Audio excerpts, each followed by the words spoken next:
आज मी तुम्हाला एक अगदी सध्याच्या परिस्थितीशी जोडलेली आणि मनापासून गोष्ट सांगणार आहे. फक्त 25 दिवसापूर्वी मी माझं स्ट्रेंजली ऑनेस्ट नावाचं YouTube चॅनल सुरू केलं. एक खूप साधा विचार होता.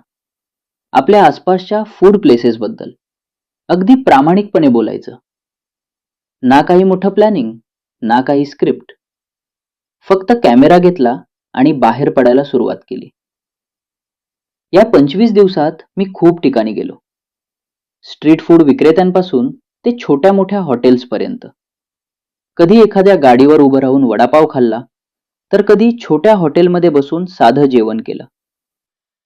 सुरुवातीला वाटलं होतं की हा प्रवास फक्त फूड रिव्ह्यूज पुरता असेल.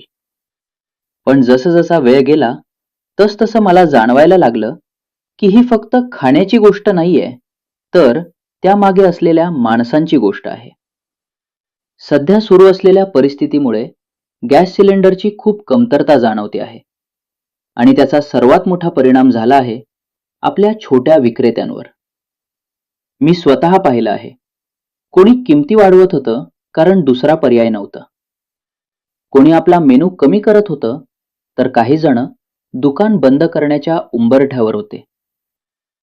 पण इतकं सगळं असूनही एक गोष्ट बदलली नाही, त्यांची जिद्द. दररोज त्याच वेळेला त्याच जागी वडापाववाला उभा असतो.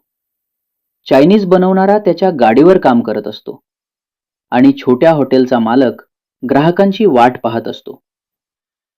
कधी चेहऱ्यावर थकवा दिसतो, कधी थोडी चिंता दिसते, पण तरीही ते हसूनच बोलतात. भाई, काय देऊ?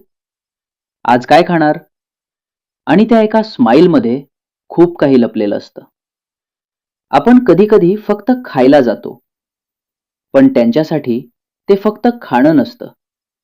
तो त्यांचा संघर्ष असतो, त्यांचा संसार असतो.